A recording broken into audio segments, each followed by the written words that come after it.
Hello, friends. Welcome to Dewdrops Kids TV, where we share amazing Bible stories, moral lessons, and fun adventures.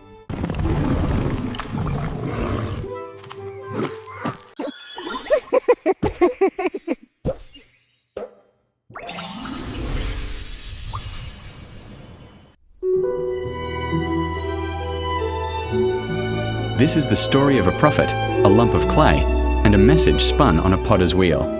The prophet's name was Jeremiah, and his heart was heavy. God had called him to speak difficult words to the people of Judah, to call them to turn away from the wrong paths they were walking. But the people would not listen.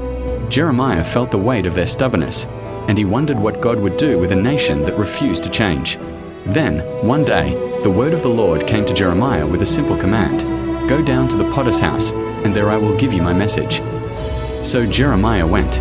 He left the noisy streets and entered a quiet, dusty workshop filled with the smell of wet clay and the gentle hum of a spinning wheel. In the center of the room sat the potter. At his feet was a large wheel, spinning round and round. In his skilled hands was a lump of soft, moist clay. Jeremiah watched, silent and still. The potter began to shape the clay. He pressed his thumbs into its center, and as the wheel turned, the clay rose and widened, becoming a beautiful vessel, a jar or a pitcher, useful and good. But then, something happened.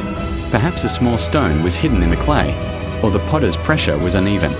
The shape began to sag. The sides wobbled. The lovely vessel was becoming spoiled. It was marred and misshapen. It was no longer what the potter intended it to be. Now, Jeremiah might have expected the potter to toss the ruined clay aside.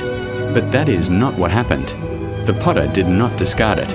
Without a word of frustration, he simply stopped the wheel. He gathered the soft, pliable clay back into a lump in his hands. He pressed it and kneaded it, and then, with the same care as before, he placed it back on the wheel.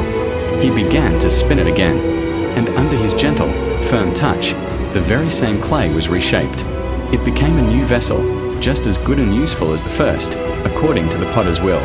In that quiet moment, God's message to Jeremiah became as clear as the shape forming on the wheel. The voice of the Lord spoke to him, "O house of Israel, can I not do with you as this potter does? Like clay in the hand of the potter, so are you in my hand." God was showing Jeremiah a powerful truth about his heart. Israel was that clay. Because of their stubborn choices, they were becoming marred and spoiled. But God, the master potter, had not thrown them away. If they would only be soft and pliable in his hands, if they would turn from their evil ways, he would reshape them. He would start again. He would make them into something new and beautiful, a nation that could hold his blessing. But the message held a warning, too. If the clay stayed hard and refused to yield, if the people continued to reject his shaping, then they, like hardened clay, could become useless and fit only for breaking.